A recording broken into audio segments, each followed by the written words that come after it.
Welcome back जी। मैं आता हूँ जनाब डॉक्टर मिर्ज़ा इख्तियार बेग साहब की तक। डॉक्टर मिर्ज़ा इख्तियार बेग साहब, मैं आपसे जो पाकिस्तान पीपल्स पार्टी और पीएमएलएन का जो इत्तेहाद एग्रीमेंट है उसके ऊपर कल सेंट्रल एग्जीक्यूटिव कमेटी के इजलास में फैसला हुआ, उस पर तो मैं सेकंड आपके ब्रेक के बाद आऊँगा।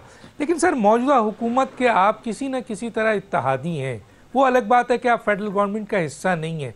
बिलावल भुट्टो ने और आपके जो मेजर लीडरशिप है, उन्होंने पाकिस्तान की मौजूदा हुकूमत के ऊपर, उनकी कारकर्दगी के ऊपर कई सवाल उठाए हैं कि पाकिस्तान की हुकूमत सही काम नहीं कर रही है, उसका गवर्नेंस सही नहीं है, इंतज़ामी हालात सही नहीं है, मुआशी हालात सही नहीं है। आप कैसे देखते हैं डॉक्टर मिर्ज़ा इख्तियार बेग साहब मौजूदा हुकूमत के कारकर्दगी को? बिस्मिल्लाहिर्रहमानिर्रहीम। देखिए, मेरे दोनों साथियों से, जावेद अब्बासी साहब भी और कादरी साहब ने भी बहुत तफसील से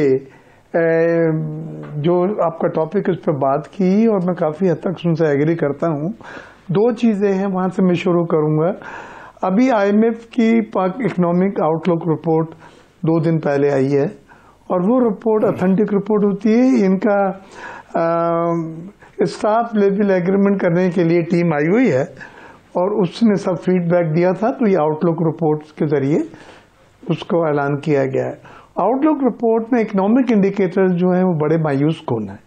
पाकिस्तान ने GDP ग्रोथ का भी टारगेट IMF ने कम करा है कि जो 4.5% का हुकूमत पाकिस्तान ने टारगेट सेट किया था वो नहीं कर पाएंगे। इसी तरह उन्होंने करंट अकाउंट खसारे को भी 0.4% बढ़ा दिया, पिछले साल 0.1% था।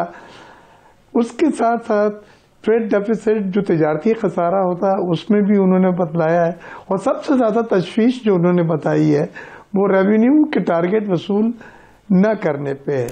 रेवेन्यू टारगेट FBR जो आपके तमाम इकॉनमी जो चल रही होती है उसकी टैक्स के मद में, कस्टम ड्यूटी के मद में, सेल टैक्स के मद में ये वसूली की जाती है, लेकिन 200 से 300 अरब रुपए शॉर्टफॉल है एक क्वार्टर में, और ये अगर पूरे साल में जाएंगे तो ये काफी बड़ा अमाउंट जाता है। जिसके लिए उन्होंने कहा कि अभी आपने जो सोलर पैनल के ऊपर सेल टैक्स 18% लगाया था और इंटरनेट पर 18 लगाया था, लेकिन फिर हम लोगों के एतराज पर बिलावल साहब ने ब्रसेल से हमें कॉल की थी और हमने कहा था कि हम इसको पास नहीं करेंगे, वोट सपोर्ट नहीं करेंगे।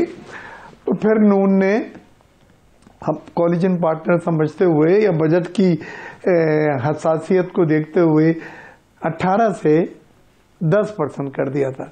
लेकिन आज IMF ये कह रही है कि जो शॉर्टफॉल है 200 से 300 अरब का, वो हम दोबारा 18 करें, इंटरनेट पे भी और सोलर पे भी।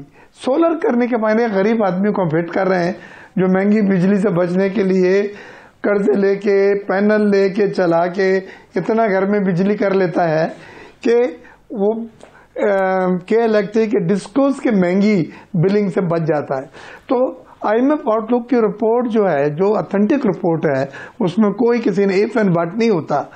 वो रिपोर्ट में डिसअपॉइंटमेंट दिखाया गया है और उसकी कोई वजूहत उन्होंने बतलाई है। पहली वजूहत पॉलिटिकल इनस्टेबिलिटी बतलाई, जो आपने सवाल किया कि जी मुल्क में सियासी इस्तेकाम नहीं है,